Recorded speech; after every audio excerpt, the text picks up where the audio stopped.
তোমার ঘরে কোরআন থাকলে তোমার সমস্যা হয়, তুমি মুসলমান বলে দাবি করো, ইমানদার বলে দাবি করো, তুমি কুশ্চিনকালেও মুসলমান হতে পারো না। তুমি মুসলমান নামের টাটকা নির্ভেজাল মুনাফিক, কারণ তোমার বাড়িতে কোরআন থাকলে তোমার সমস্যা হয়, তুমি মুসলমান হতে পারো না। কথা বলেন ঠিক কি না? কই কোরআনটা একটু মসজিদে নিয়ে রাখেন। আছে না? না আছে না অনেক মানুষ, অথচ ঘরের মধ্যে যে কুকর্ম অপকর্ম করতে পারে না। 32 ইঞ্চি 42 ইঞ্চি টেলিভিশনে গান বাজনা অশ্লীল মুভি এগুলি যে দেখতে পারে না, যার কারণে বলে কোরআনটা একটু ঘরের ভেতর থেকে বের করে দেই। তার মানে তুমি রহমত বের করে দিলা, বরকত বের করে দিলা। তোমার ঘরের ভেতরে রহমতের ফেরেশতা নয়, মিস্টার ইবলিস বাসা বাঁধবে। কথা বলেন ঠিক কি না? জোরে বলেন ঠিক কি না? সমাধান, ও সমাধান চাও যদি জীবনে মরণে, ফিরে যাও দেখে নাও চোখ রাখো কোরআনে। সুবহানাল্লাহ বলেন।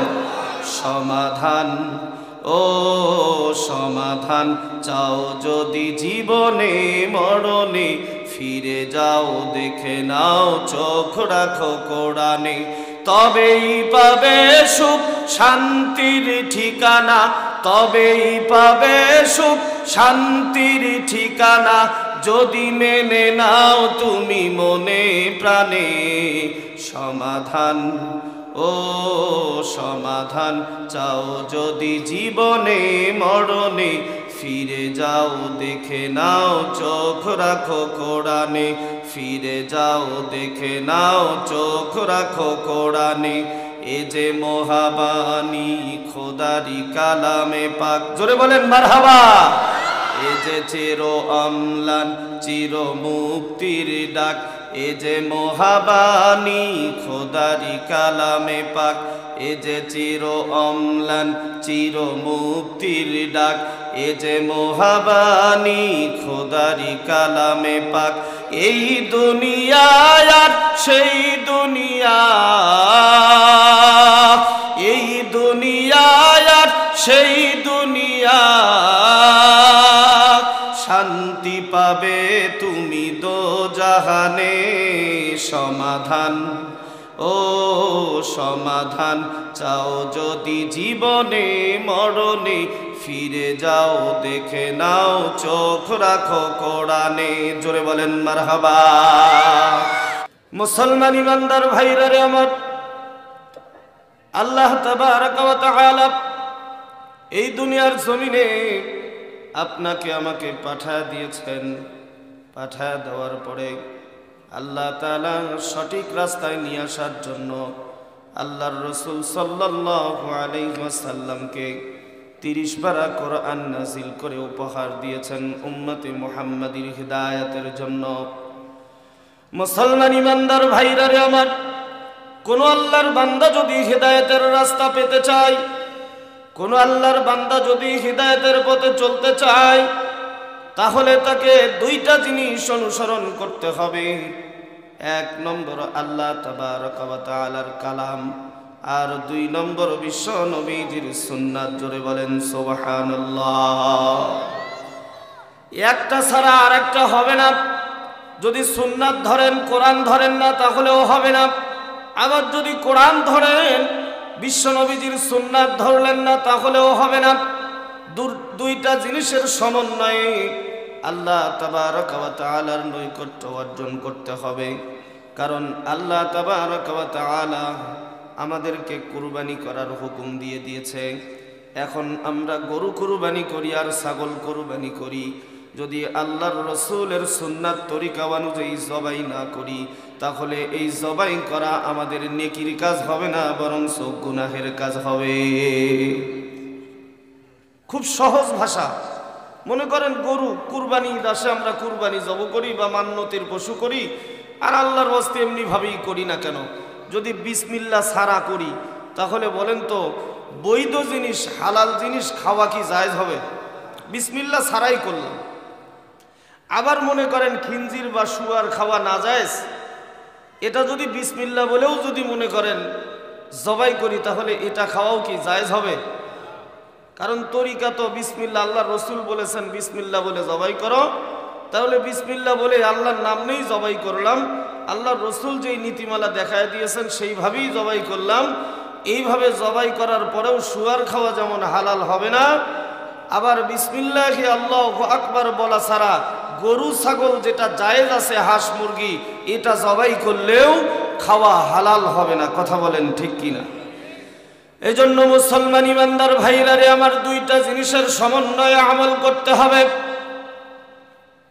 আল্লাহ তাবারক ওয়া তাআলা এই জন্য কালামে পাক উপহার দিয়েছেন।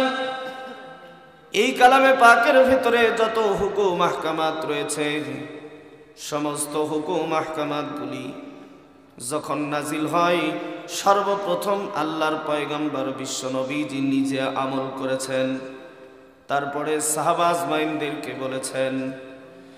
আল্লাহর পয়গম্বর বিশ্ব নবীজি প্রথমে আমল করার পরে তারপরে সাহাবা আজমাইনরা আমল করেছেন। এজন্য আল্লাহ তাবারক ওয়া তাআলা 30 পারা কোরআন আপনাকে আমাকে উপহার দিয়েছেন। এখন তো আল্লাহর রসুল নাই আমাদেরকে হাতে কলমে শিখায়া দিবে, এখন দুইটা জিনিস রেখে গিয়েছে, কোরআন এবং সুন্নাহ, এই দুইটার সমন্বয়ে শিখতে হবে। আর এইটা শিখতে হলে আলেমদের দ্বারস্থ হতে হবে। কথা বলেন ঠিক কিনা? মুসলমান আল্লাহর বান্দা, আল্লাহর গোলাম, সেই কালামে পাক থেকে আমি একটি আয়াতে কারিমা তিলাওয়াত করেছি। আল্লাহ তাবারক ওয়া তাআলা এই আয়াতে কারিমার ভেতরে জান্নাতি মানুষদের 3টি গুণাগুণ বর্ণনা করেছেন। কয়টি? জোরে বলতে হবে, কয়টি? যারা জান্নাতি হবে তাদের 3টি গুণাগুণ বর্ণনা করেছেন। এই 3টি গুণ যদি আপনার আমার ভেতরে থাকে, তাহলে আমরা বুঝতে পারবো জান্নাতি ব্যক্তিদের যে গুণ আছে সেই গুণটা আমাদের ভেতরেও আছে। জোরে বলেন সুবহানাল্লাহ। মুসলমান আল্লাহর গোলাম, আল্লাহর বান্দা, 3টা মাত্র গুণ, এই 3টা গুণ যদি আমরা অর্জন করতে পারি, এই 3টা গুণ যদি আল্লাহর কোনো বান্দা নিজের ভেতরে সেটিং করে নিতে পারে, ফিটিং করে নিতে পারে, তাহলে আল্লাহর ওয়াস্তে, আল্লাহ তাবারক ওয়া তাআলার দয়ার মেহেরবানিতে আল্লাহর ওই বান্দা আশা করা যায় আল্লাহর জান্নাতে বসবাস করবে। জোরে বলেন সুবহানাল্লাহ। আল্লাহ তাবারক ওয়া তাআলা বলেন, ওয়াইদা তুলিয়াত আলাইহিম আয়াতুহু যাদাতুহুম ঈমানা। আল্লাহু আকবার বলেন। আল্লাহ তাবারক ওয়া তাআলা বলেন, যারা আমার কালাম তেলাওয়াত করে আল্লাহ তাবারক ওয়া তাআলা তাদের ঈমান বৃদ্ধি করে দেয়। শুধু যারা পড়ে তাদের ঈমান বৃদ্ধি হয় না, যারা কালামের তেলাওয়াত শুনে তাদেরও ঈমান বৃদ্ধি হয়ে যায়। এ মুসলমান আল্লাহর বান্দা, আল্লাহর গোলাম, খুব সংকীর্ণ সময় কথা বলবো, কারণ রাত গভীর হয়ে গেছে, 11টা পার হয়ে গেছে। কারণ বেশি রাত্রি পর্যন্ত কোরআনের আলোচনা শুনলাম, ওয়াজ মাহফিলে আলোচনা শুনলাম, শোনার পরে ঘুমায় গেলাম, ফজরের নামাজ জামাতের সাথে পড়তে পারলাম না। এমন ওয়াজ যদি আল্লাহর বান্দা সারা রাত শোনে, এই সারা রাত শোনার ভেতরে কোনো প্রকার ফায়দা নাই।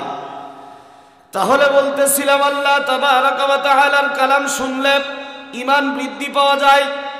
মনে রাখবেন কোথায় থেকে কোথায় যায়। ওইদিকে আয়াতে কারিমা তেলাওয়াত করেছি, জান্নাতি মানুষদের 3টি গুণ রয়েছে। এই 3টি গুণাগুণ যার ভেতরে থাকবে বুঝতে পারবে আল্লাহর বান্দার ভেতরে জান্নাতের গুণাগুণ রয়েছে। এই দিকে আল্লাহর কালাম তেলাওয়াত করলে বান্দার ঈমান বৃদ্ধি হয়, যারা শোনে তাদেরও ঈমান বৃদ্ধি হয়ে যায়। জোরে বলেন সুবহানাল্লাহ। আল্লাহ তাবারক ওয়া তাআলা বলেন, ওয়াইদা কুরিয়াল কুরআনু ফাসতামিউ লাহু ওয়া আনসিতু লাআল্লাকুম তুরহামুন। ঠান্ডা লাগে? কষ্ট হয় আপনাদের? আরে ভাই, এখনই নির্বাচন শুরু হোক। এই যে আসতেছে নির্বাচন, দেখবেন মিছিল হবে, মিছিলে দেখবেন এক একজন গলা ফাটায়া চিল্লাবে, ঠিক কি না বলেন? এটা দিয়ে হয়তো দুনিয়ার মজা পাচ্ছেন, আনন্দ পাচ্ছেন, বা দুনিয়া এবং আখেরাতে কোনো জগতেই ফায়দা নাই, শুধু একটু তৎক্ষণাৎ মজা পাচ্ছেন। সবাই মিলে একসাথে মিছিল করতেছি, হই হুল্লাস করেছি, একটু আনন্দ পাচ্ছেন। না আছে দুনিয়ার ফায়দা, না আছে পরকালের ফায়দা। আর আপনি আল্লাহু আকবার বলবেন, আল্লাহর কসম করে বলি, আল্লাহর কসম করে বলি, আল্লাহর কসম করে বলি, একটা আল্লাহু আকবার শব্দ একবার বললেন আল্লাহর নাম, এই একবার যদি আল্লাহর দরবারে কবুল হয়, এই একটা আল্লাহু আকবার কবুল হওয়ার কারণে আল্লাহ তাআলা আপনাকে জান্নাত দান করে দিতে পারেন। বুঝতে পারছেন? কথাটা কিন্তু সহজ না। কারণ আমি আপনি কি বলতে পারবো আমরা জান্নাতে যাব, বা আমি জান্নাতি, বা আপনারা জান্নাতি? যতই তাহাজ্জুদ গুজারি হই না কেন, যতই 5 ওয়াক্ত নামাজ জামাতের সাথে পড়নেওয়ালা হই না কেন, যতই ইশরাক, আওয়াবিন, চাস্ত, আরো যত ইবাদত আছে, জিকির, আজকার, যত কিছু করি না কেন, আচ্ছা বলেন কেউ কাউকে বলতে পারবে নিশ্চিত আমি জান্নাতি? কেউ বলতে পারবে না। কিন্তু দেখেন একবার সুবহানাল্লাহ, আর কোন ওসিলায় আল্লাহর কোন বান্দা জান্নাতে যাবে এটা কিন্তু কেউ বলতে পারবে না। আল্লাহ তাআলা বান্দার কোন আমল কবুল করবে এটা জানে একমাত্র কে? আল্লাহ। তো আজকে এখানে বসে আছেন, সুবহানাল্লাহ, আলহামদুলিল্লাহ, আল্লাহু আকবার বলবেন, তো এই বলার ভিতরে কোন শব্দটা, কোন জিকিরটা, কোন তাসবিহটা আল্লাহ তাআলা কবুল করবেন আপনার আমার জানা নাই।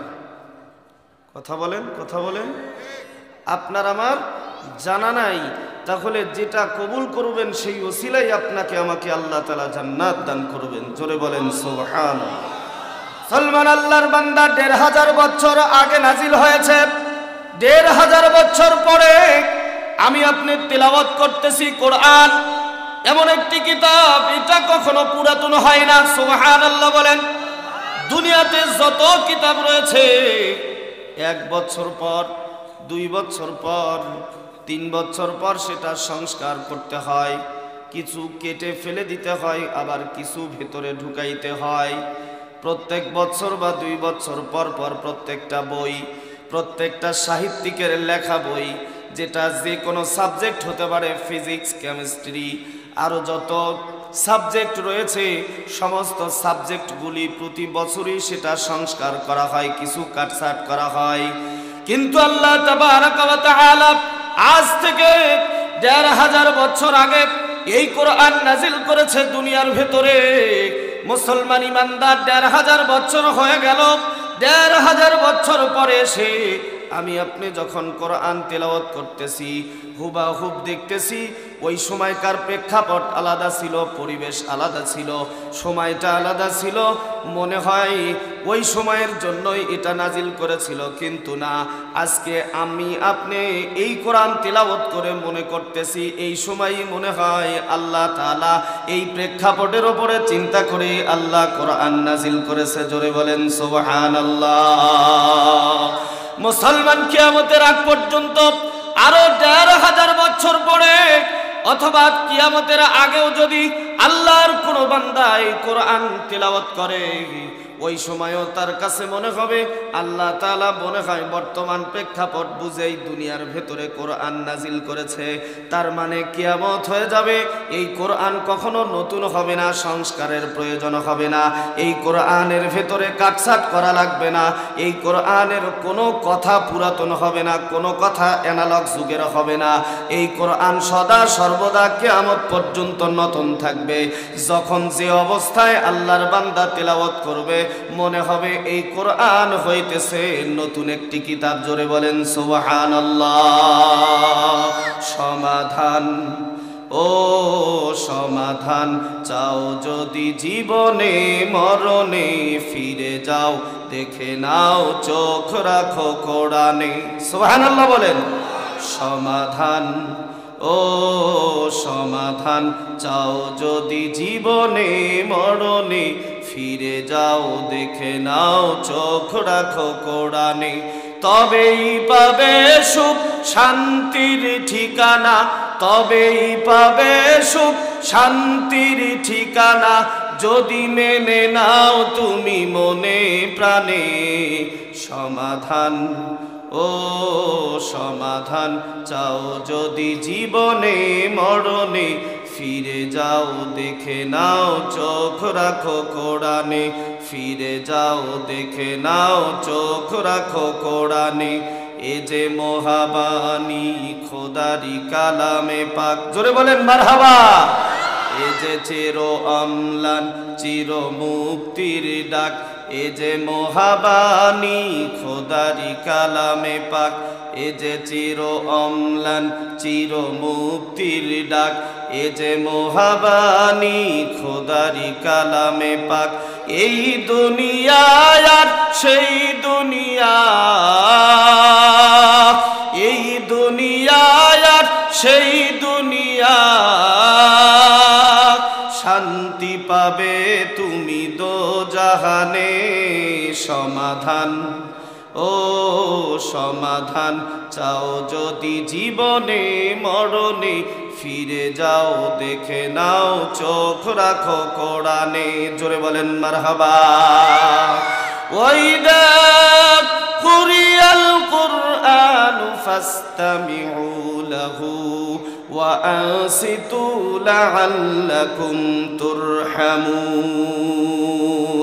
এটা এমন একটি কিতাব যে তেলাওয়াত করবে সেও সওয়াব পাবে, যে শুনবে সেও সওয়াব পাবে।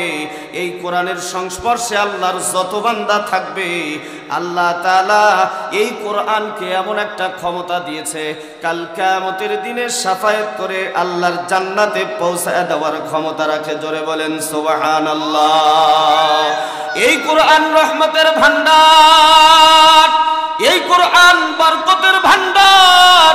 এ মুসলমান আল্লাহর বান্দা, সেই জন্য আমরা সবাই এই বরকতের ভান্ডার রহমতের ভান্ডারকে আমরা ঘর থেকে সরায় দিয়েছি, যার কারণে আজকে তাকায় দেখেন আল্লাহর কোন বান্দার ঘরের ভেতরে শান্তি নাই।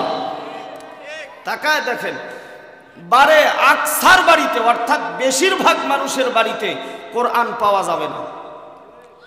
2-4 জন 10 জন যেটুকু মানুষের বাড়িতে আছে, তারাও মনে হয় 6 মাস 1 বছর 2 বছর 5 বছর 6 বছর হলে মনে হয় এই কোরআন খুলে একবারও দেখেও না। কথা বলেন আছে না নাই? ওই যে দাদার আমলে একটা কোরআন ছিল, পাকিস্তান আমলকার গল্প। সেই কোরআন দাদা মারা গেছে, দাদার মৃতর যে কাফন ছিল, কাফনের কাপড় ওইটার থেকে একটু কেটে সেটে কি হয়েছে মানে বেঁচেছে, ওইটা দিয়ে পেঁচে ঘরের কোনায় রেখে দিয়েছি। মাখরাসার জাল ময়লা পড়ে কোরআনের ওপরে এমন অবস্থা হয়ে গেছে, সে কোরআনের দিকে ভুলেও তাকাই না। কথা বলেন আছে না নাই? আবার কিছু কিছু মানুষ বলে, মসজিদের মুয়াজ্জিনকে ডাক দিয়ে বলে, মুয়াজ্জিন সাহেব আমার বাড়িতে একটা কোরআন আছে, কোরআনটা নিয়ে যায় মসজিদে রাখেন, একটু সমস্যা হয় ঘরের ভেতরে। জোরে বলেন নাউজুবিল্লাহ। মুসলমান চিৎকার দিয়ে বলেন নাউজুবিল্লাহ। তোমার ঘরে কোরআন থাকলে তোমার সমস্যা হয়, তুমি মুসলমান বলে দাবি করো, ইমানদার বলে দাবি করো, তুমি কুশ্চিন কালেও মুসলমান হতে পারো না। তুমি মুসলমান নামের টাটকা নির্ভেজাল মুনাফিক, কারণ তোমার বাড়িতে কোরআন থাকলে তোমার সমস্যা হয়, তুমি মুসলমান হতে পারো না। কথা বলেন ঠিক কি না? ওই কোরআনটা একটু মসজিদে নিয়ে রাখেন। আছে না নাই? আছে না অনেক মানুষ? অথচ ঘরের মধ্যে যে কুকর্ম অপকর্ম করতে পারে না। 32 ইঞ্চি 42 ইঞ্চি টেলিভিশনে গান বাজনা অশ্লীল মুভি এগুলি যে দেখতে পারে না, যার কারণে বলে কোরআনটা একটু ঘরের ভেতর থেকে বের করে দেই। তার মানে তুমি রহমত বের করে দিলা, বরকত বের করে দিলা। তোমার ঘরের ভেতরে রহমতের ফেরেশতা নয়, মিস্টার ইবলিস বাসা বাঁধবে। কথা বলেন ঠিক কি না? জোরে বলেন ঠিক কি না? আজকে আমাদের সন্তান সন্ততিগুলি দেখা যায়, আজ থেকে 30 বছর আগের ইতিহাস তাকায়া দেখেন, প্রায় বাড়িতেই মুরব্বীরা সহি করে পড়তে পারুক আর না পারুক, যতটুকু পারত প্রায় বাড়িতেই আমার মনে হয় কোরআন সকালবেলা ফজরের নামাজ পর গুনগুন গুনগুন করে তেলাওয়াত হইতো। ঠিক কি না? মুরব্বী বাবাজিরা, আমরা দাদাদের দেখেছি, নানাদের দেখেছি যে তারা প্রতিদিন সকালবেলা ফজরের নামাজ জামাতে আদায় করে এসে নিজের বাড়িতে আঙ্গিনায় বা বারান্দায় বা ঘরের ভেতরে তারা কি করতো? আল্লাহর কালাম তেলাওয়াত করত, কালামের তেলাওয়াত ভেসে আসতো। আর এখন সকালবেলা বাহিরে বের হলেই ঘরের ভেতর থেকে গানের আওয়াজের শব্দ পাওয়া যায়, বক্সের ডিজে গানের আওয়াজ পাওয়া যায়। কথা বলেন ঠিক কি না? এই জন্য সন্তান সন্ততিগুলোও ডিজে হয়েছে, রাস্তাঘাটে চলাফেরা করে সাম বাদুর মার্কা চুলের কাটনি, প্যান্ট শার্ট পরা দেখলে মনে হয় এখনই দাদা খেয়ে আসলো, বাবা খেয়ে আসলো, ইয়াবা খেয়ে আসলো। কথা বলেন ঠিক কি? কারণ কোরআন নাই তোমার ঘরে, তোমার ঘরে কোরআন নাই, তুমি তোমার ঘরে বক্স বাজাইতেছো, স্মার্টফোনে সন্তানকে সাথে নিয়ে গান শুনতেছো। তুমি পারো না, সন্তানকে বলে একটা গান বের করে দাও। তোমার সন্তান আল্লাহর ফেরেশতা হবে না, আল্লাহর রসুলের আদর্শ থাকবে না, মিস্টার ইবলিস শয়তানের আদর্শ ধরে তোমার সন্তান হবে ইবলিসের মতো আকীদাওয়ালা, আখলাকওয়ালা। কথা বলেন ঠিক কি? ছোট্ট ছোট্ট পোলাপান এখন রাস্তা দিয়ে যায় আর গান গায়, এক বিন্দু ভালোবাসা দাও। কথা বলেন আছে না নাই? বলে না, বলে না? আর আমি বলি এক আল্লাহর ভালোবাসা চাও, তবে 5 ওয়াক্ত নামাজ পড়ো। ঠিক কিনা? এক আল্লাহর ভালোবাসা চাও, তবে 5 ওয়াক্ত নামাজ পড়ো। সকাল হলে কোরআন পড়ে, সকাল হলে কোরআন পড়ে, মনের কথা তুমি বলো তারে। এক আল্লাহর ভালোবাসা চাও, তবে 5 ওয়াক্ত নামাজ পড়ো। সুবহানাল্লাহ বলো। কোরআন পড়ো, নামাজ পড়ো, আল্লাহ তাআলা তোমার ঘরে বরকত নাজিল করে দেবেন। ঠিক কি না? জোরে বলেন ঠিক কি না? তাছাড়া আমাদের সন্তানদেরকে ভালো করার আর কোনো রাস্তা নাই। সামবাদুর মার্কা দেখেন, মাদ্রাসাতে লেখাপড়া করে হাফেজ আলেম হয়েছে বা মাদ্রাসার তলবে আলেম, তাদের চলাফেরার ডিজাইন দেখেন। আর বর্তমান সমাজে স্কুল কলেজ ভার্সিটিদের ছেলে মেয়েদের লেখাপড়া চলাফেরার দিকে তাকায় দেখেন, রাত আর দিন ডিফারেন্স হবে। মাদ্রাসার ছাত্রদের চুলের কাটনি সামবাদুর মার্কা হবে না। কথা বলেন ঠিক কি না? মাদ্রাসার ছেলেদের প্যান্টের ভেতরে জোড়াতালি থাকবে না, না কি বলেন? আছে না জোড়াতালি? দেখা যায় 8 থেকে 10টা তালি দেওয়া, আবার হাঁটুতে ছিঁড়ে থাকে, 2 হাঁটুতে ছিঁড়ে, আবার কত জায়গায় ছিঁড়া ছিঁড়া থাকে। কে রে বা, তুই তোমার ছিঁড়ে প্যান্ট পরনে পরেছিস? কয় এটা ডিজিটাল দেশের ডিজিটাল মডেল। বলে কি না? আমরা ছোটবেলায় ছোট ছোট মানে যদি ছোট একটা ছিদ্র প্যান্টের ভেতরে থাকতো সেটা পড়তেও লজ্জাবোধ করতাম। আর এখনকার ছেলেপেলেরা ভালো প্যান্ট কিনে নিয়ে আইসা সেটা বেলেট দিয়ে আরো কেটে ছিঁড়ে ফেলে দেয়।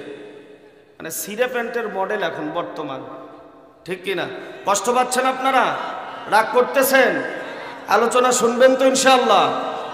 অনেকেই কষ্ট পেতে পারেন, রাগ করতে পারেন। হুজুর ভাই, বর্তমান প্রেক্ষাপট, আমাদের যে সন্তান, এই সন্তানদেরকে তো ভালো করতে হবে। ঠিক কিনা? আমরা তো বলি এবং শিক্ষা প্রতিষ্ঠানে লেখা থাকে শিক্ষাই জাতির মেরুদণ্ড। ঠিক কিনা? আসলেই শিক্ষা জাতির মেরুদণ্ড, এটা সত্য কথা, এটা মিথ্যা নয়। কিন্তু কোন শিক্ষা জাতির মেরুদণ্ড হবে এ জাতি ভুলে যাওয়ার কারণে এ জাতির কপালে আগুন লেগেছে, যার কারণে এমন শিক্ষা কুশিক্ষাকেও আজকে জাতির মেরুদণ্ড বানায় দিয়েছে। কথা বলেন ঠিক কি না? যে শিক্ষা অর্জন করলে ছাত্রী এবং ছাত্র শিক্ষকদের সামনে ড্যান্স করে, গান করে, ডিজে গান করে, অর্ধ উলঙ্গ হয়ে নাচ গান করে, এই শিক্ষা জাতির মেরুদণ্ড হতে পারে না। এই শিক্ষা যদি জাতির মেরুদণ্ড হয়, এ জাতির 12টা বাজার জন্য আর কোনো শিক্ষার প্রয়োজন পড়বে না। কথা বলেন ঠিক কি না? জোরে বলেন ঠিক কি না? কারণ অনেক সময় আছে দেখা যায় কোনো শিক্ষাকে আমি ছোট করে দেখতেছি না। স্কুল কলেজ ভার্সিটিতে যদি না পড়ে তাহলে ডাক্তার হবে কিভাবে, মাস্টার হবে কিভাবে, ইঞ্জিনিয়ার হবে কিভাবে? কিন্তু সব কিছুর মূলে থাকতে হবে আল্লাহর দ্বীন। কথা বলেন ঠিক কি না? মুসলমান ইমানদার ভাইরা রে আমার, কথা বললে লম্বা হয়ে যাবে, কিন্তু বেশি লম্বা করব না। মূল আলোচনায় চলে যাব। আল্লাহ তাবারক ওয়া তাআলা আমাদেরকে এই কোরআন উপহার দিয়েছেন। কোরআন এমন একটি কিতাব, এই কোরআন পড়লেও সব, তিলাওয়াত শুনলেও সব, আবার চোখ দিয়ে দেখলেও সব, আবার এই কোরআন ওয়ালাদের সঙ্গে থাকলেও সব, সুসম্পর্ক থাকলেও সওয়াব। জোরে বলেন সুবহানাল্লাহ। মুসলমান, আল্লাহর বান্দা, আল্লাহর গোলাম সুলতান মাহমুদ গজনবী রহমাতুল্লাহি আলাইহি, তিনি একজন বিশিষ্ট বুজুর্গ ছিলেন, বহুত বড় বুজুর্গ। হঠাৎ করে একদিন তিনি পেরেশানির মধ্যে রয়েছেন। এমন পেরেশানি, বেশ কিছু বিষয় নিয়ে তিনি চিন্তিত অবস্থার মধ্যে রয়েছেন। অনেকগুলি বিষয় নিয়ে বেশ কয়েকদিন হলে চিন্তার মধ্যে রয়েছেন। দিনের বেলা এগুলি চিন্তা করতেছিলেন বেশ কিছু বিষয় নিয়ে। তার মধ্যে একটি বিষয় ছিল আল্লাহর রাসূল সাল্লাল্লাহু আলাইহি ওয়াসাল্লামের সঙ্গে জিয়ারত করতে পারে না, জিয়ারত লাভ হয় না। এই চিন্তা নিয়ে তিনি পেরেশানির মধ্যে থাকে, টেনশনের মধ্যে থাকে।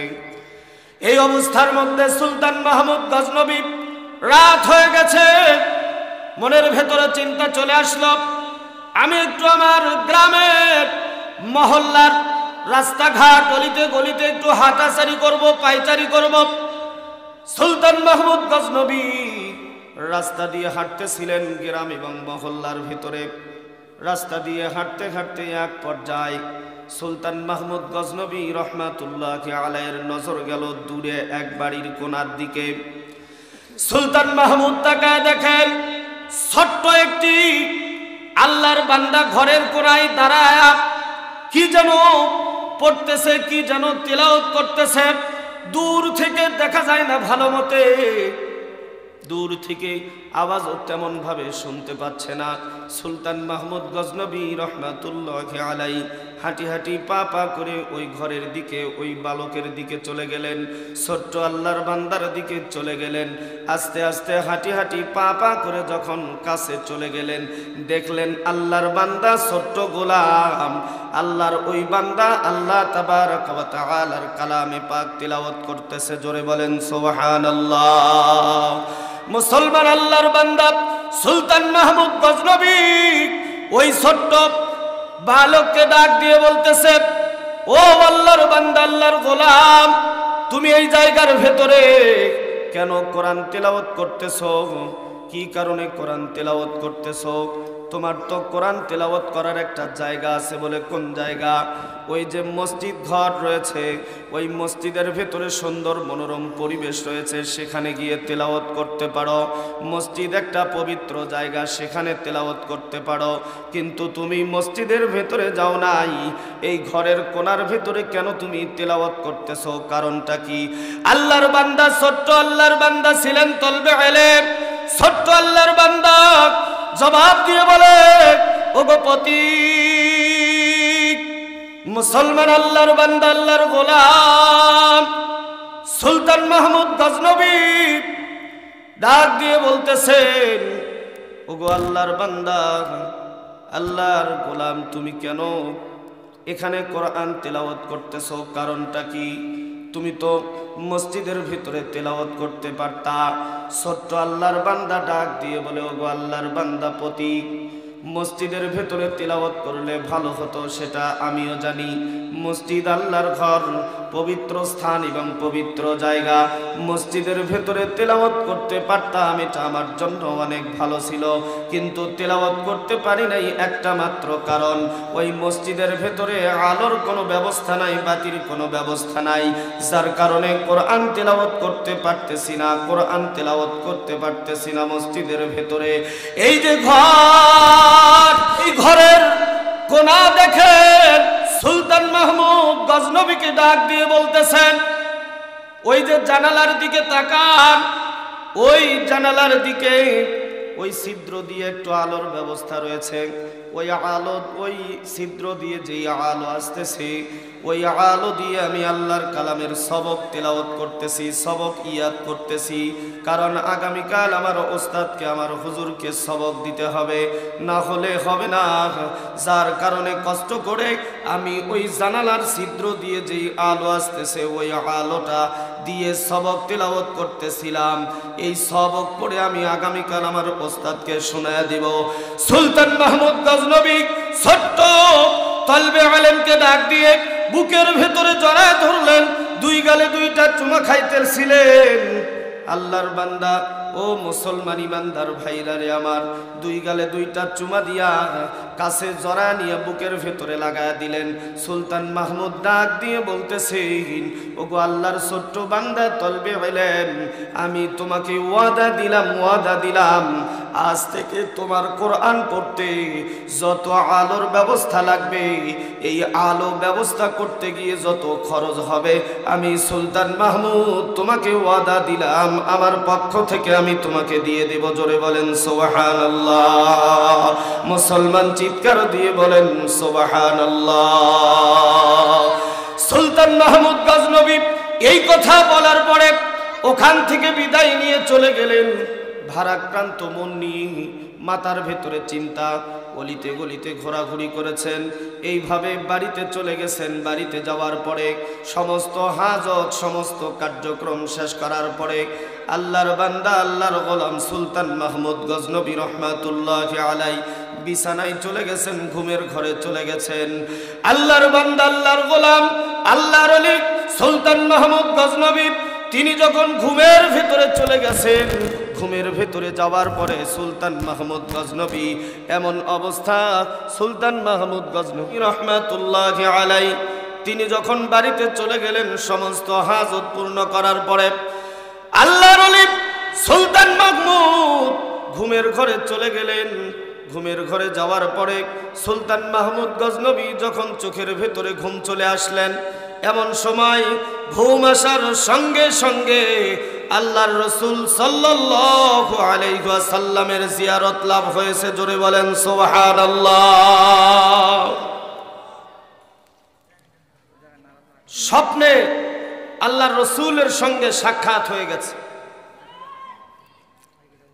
সাক্ষাৎ হওয়ার পরে সুলতান মাহমুদ গজনবী আশ্চর্য হয়ে গেছেন যে আল্লাহর পয়গম্বর বিশ্ব নবীজিকে নিয়ে দিনের বেলায় চিন্তা করতেছিলাম, পেরেশান ছিলাম, পেরেশানি অবস্থায় রাতের বেলা রসুলের সঙ্গে সাক্ষাৎ হয়ে গেল। সুলতান মাহমুদ গজনবী আশ্চর্য হয়ে গেলেন। সুবহানাল্লাহ। সুলতান মাহমুদ গজনবী আল্লাহর রাসূল সাল্লাল্লাহু আলাইহি ওয়াসাল্লামকে দেখেছেন, দেখার পরে আশ্চর্য হয়ে গেছেন।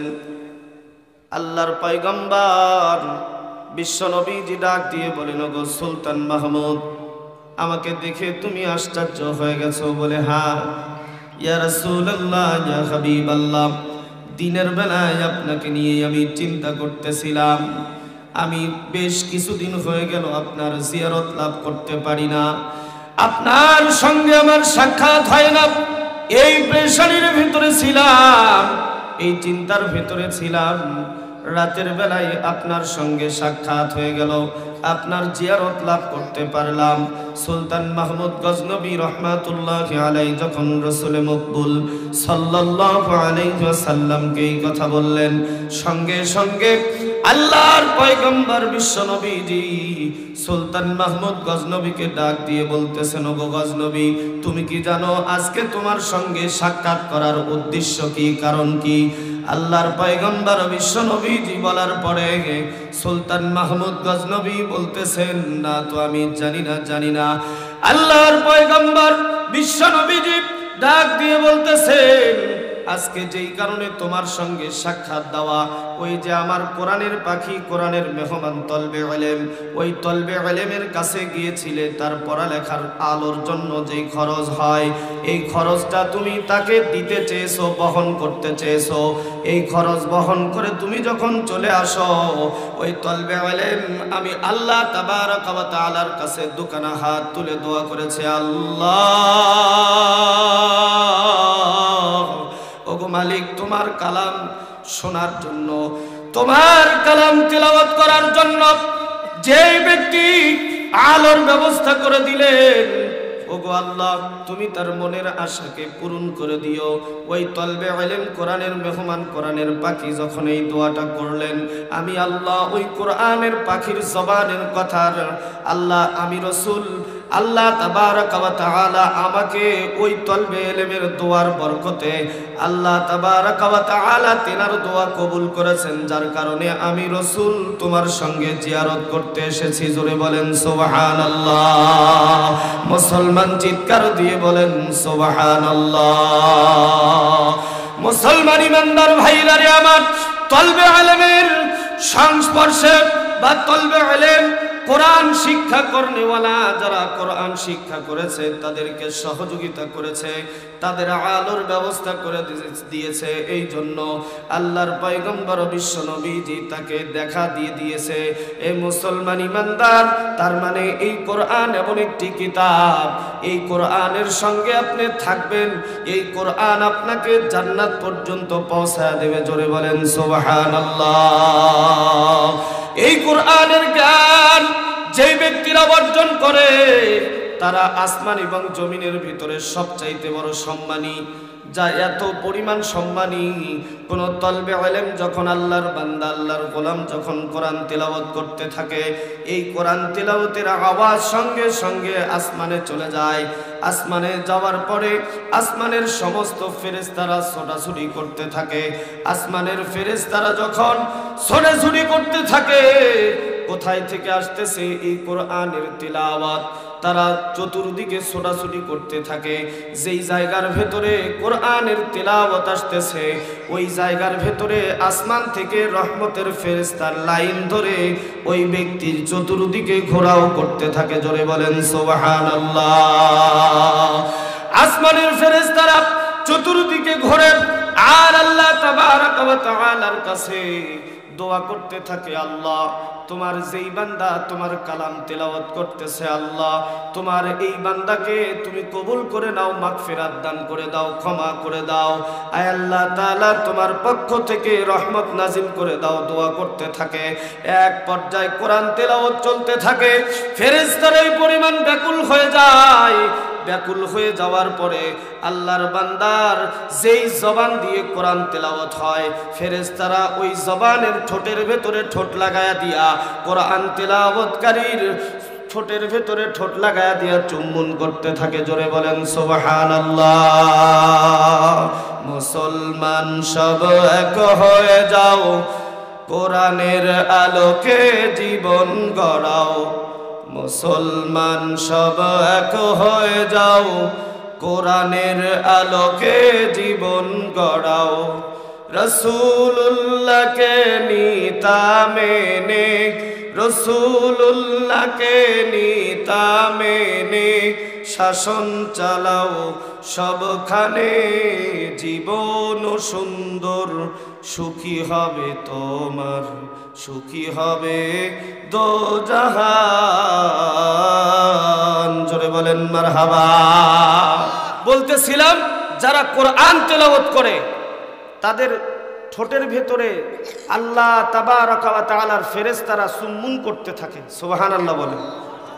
তাহলে আল্লাহর ফেরেশতারা যে চুম্বন করতে থাকে, তাহলে বোঝেন আল্লাহর ওই বান্দার দাম কত বেশি।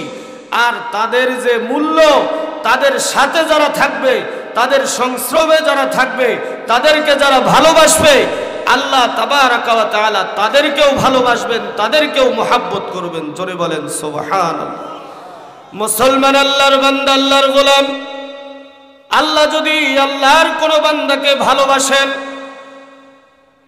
কোন আল্লাহর বান্দাকে মুহাব্বত করেন, সঙ্গে সঙ্গে আল্লাহ তাবারক ওয়া তাআলা ফেরেশতা জিবরাইলকে ডাক দিয়ে বলেন, ওগো ফেরেশতা, আমি আমার ওই বান্দাকে ভালোবাসি, মোহাব্বত করি, তুমিও আমার ওই বান্দাকে ভালোবাসো, মোহাব্বত করো।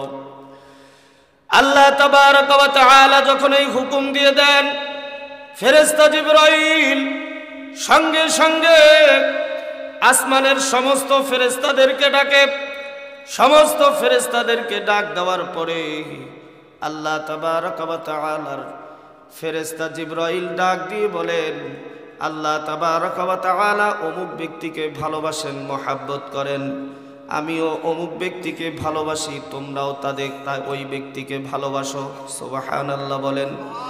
আল্লাহ যাকে ভালোবাসেন ফেরেশতা জিবরাইল তাকে ভালোবাসেন। ফেরেশতা জিবরাইল শুধু নয়, আসমানের সমস্ত ফেরেশতারা তাকে ভালোবাসে, মোহাব্বত করে।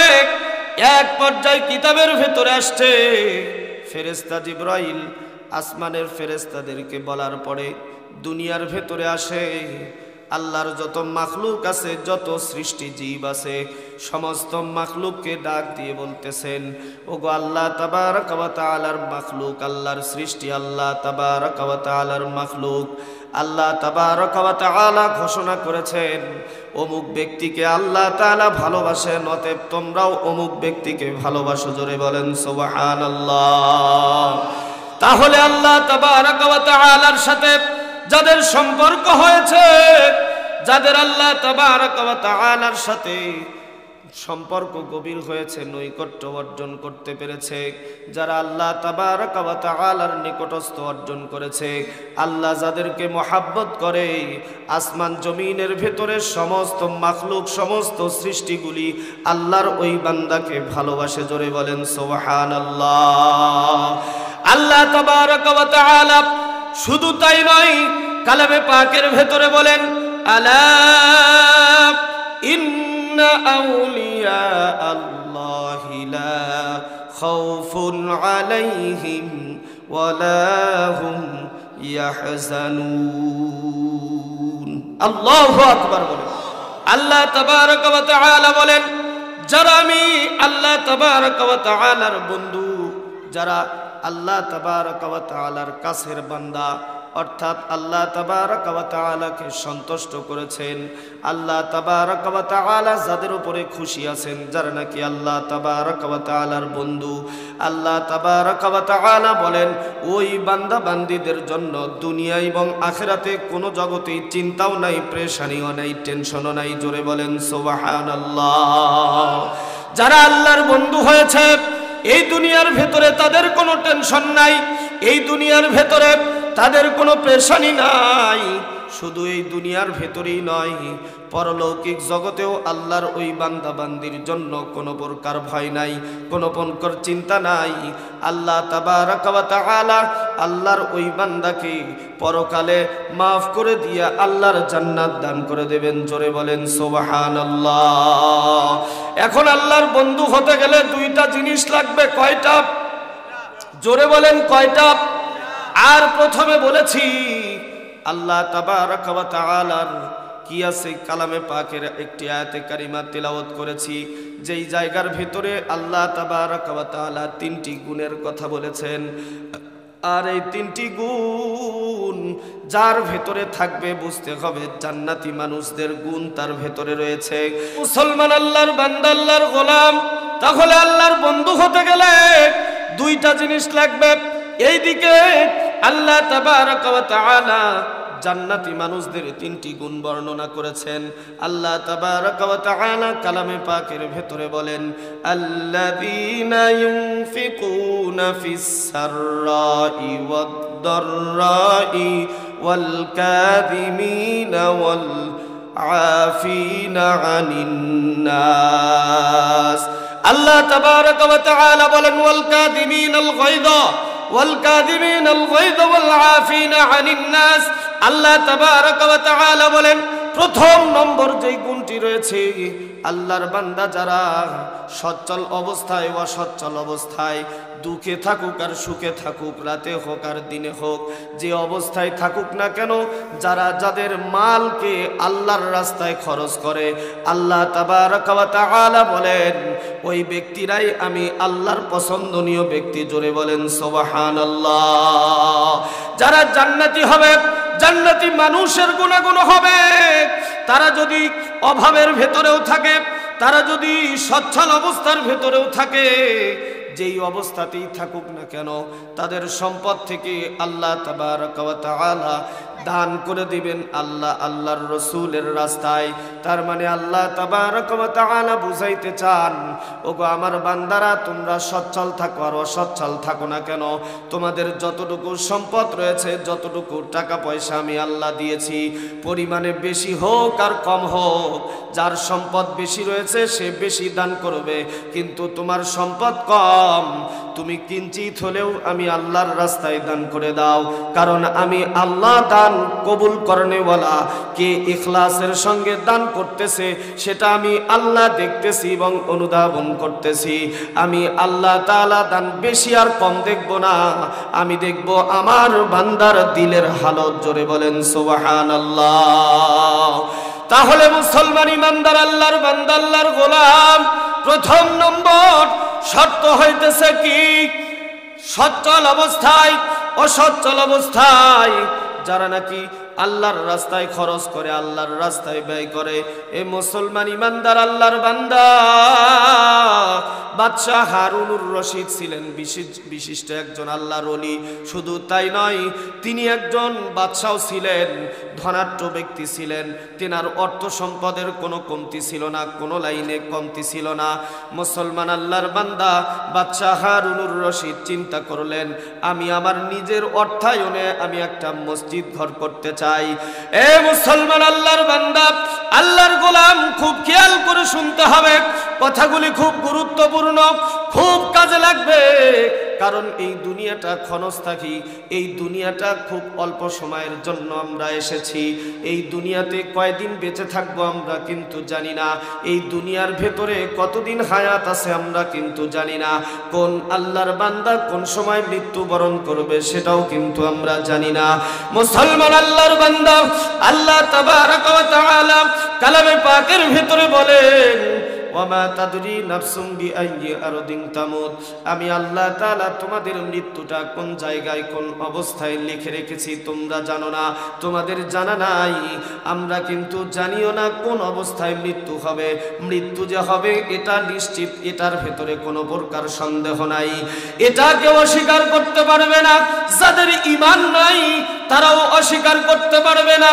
বাংলাদেশে নয়, গোটা বিশ্বের ভেতরে আল্লাহর যত বান্দা বান্দি রয়েছে, সে যে কোনো জাতি হতে পারে, একটা কথা সবার মনের ভেতরে আছে, এই দুনিয়াটা চিরস্থায়ী জায়গা নয়, ক্ষণস্থায়ী জায়গা। এই দুনিয়ার থেকে মৃত্যুবরণ করতে হবে আল্লাহর বান্দা, আল্লাহর গোলাম। তাহলে আমাদেরকে মৃত্যুবরণ করতে হবে, এই দুনিয়ার থেকে বিদায় নিতে হবে। এই দুনিয়ায় গাড়ি বাড়ি, টাকা পয়সা, ধন সম্পদ, অর্থ সব কিছু পড়ে থাকবে, শুধুমাত্র থাকবো না আমি, আমার লাশ থাকবে পড়ে। ঘর থেকে আশেপাশে আত্মীয় স্বজন সবাই বলবে তাড়াতাড়ি কবরে রেখে আসো। এ মুসলমান আল্লাহর বান্দা, আমি অর্থ উপার্জন করেছি, আমার মাথার ঘাম পায়ে ফেলে, হালাল নাই হারাম নাই অর্থ উপার্জন করে গাড়ি বাড়ি করেছি, টাকা পয়সা ধন সম্পদ, ব্যাংক ব্যালেন্স, ইন্ডাস্ট্রিজ, ফ্যাক্টরি সব কিছু করেছি। আমার উপার্জনের টাকা দিয়ে আমি 5 তলা 6 তলা বিল্ডিং করেছি।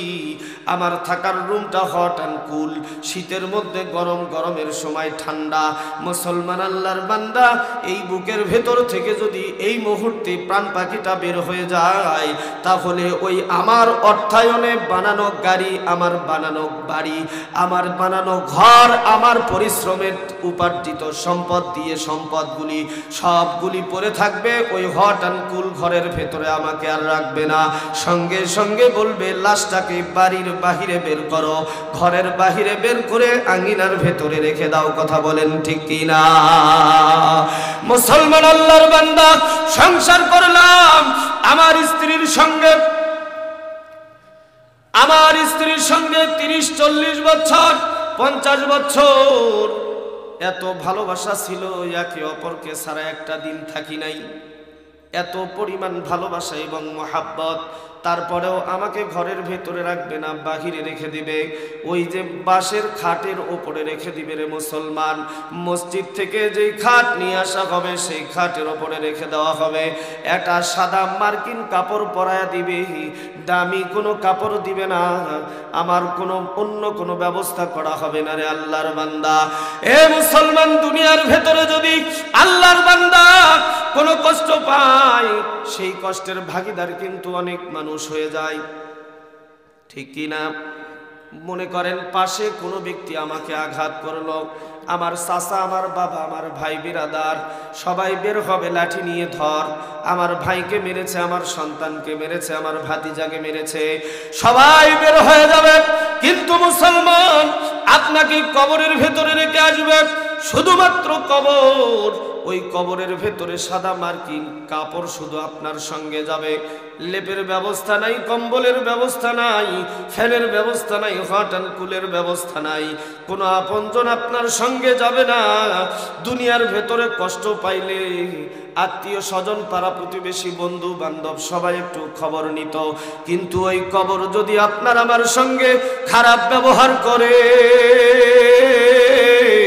ওই জায়গায় বাঁচানোর মতো কেউ নাই, ওই জায়গায় আমাকে সাপোর্ট দেওয়ার মতো কেউ নাই। এ মুসলমান, আল্লাহর বান্দা, দুনিয়ার ভিতরে সামান্য কষ্ট সহ্য করতে পারি না, একটা মশার কামড় থেকে বাঁচতে গিয়ে আমরা মশারির ব্যবস্থা করি, কয়েলের ব্যবস্থা করি, স্প্রের ব্যবস্থা করি। এ মুসলমান, আল্লাহর বান্দা, আল্লাহর গোলাম, ওই কবরের মাটি যখন দুই দিক থেকে চাপ দেবে, আপনার আমার হাড়গুলি চূর্ণ বিচূর্ণ হয়ে যাবে, চিৎকার করতে থাকবো, আমার চিৎকার কেউ শুনবে না, আমার চিৎকারের আওয়াজ কারো কর্ণগোচর হবে না, কান্না করতে থাকবো। ওই দিন বাঁচাইতে পারলে একমাত্র কেবলমাত্র পারে আপনার আমার মালিক আল্লাহ।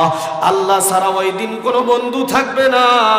আল্লাহর বান্দা, ভালো করে শুনবেন, আল্লাহ তাবারক ওয়া তাআলা ওই দিন ছাড়া আর কেউ থাকবে না, একমাত্র বাঁচাইতে পারে আপনার আমার রব আল্লাহ। সেই রব্বে কারীম আল্লাহ তাবারক ওয়া তাআলার কালামে পাক তেলাওয়াত হয় এই দ্বীনি প্রতিষ্ঠানের ভেতরে, কোরআনের কারখানা, এই নুরানিতে সেই রবের কালাম তেলাওয়াত করা হয়। আর সেই রব যদি আপনার বন্ধু থাকে কবরের ভেতরে, একমাত্র এই কোরআনের সংস্পর্শে থাকার কারণেই আল্লাহ তাবারক ওয়া তাআলা আপনার উপরে রহমত এবং কবরখানা জান্নাতের বাগানে পরিণত করবে। কথা বলেন ঠিক কিনা?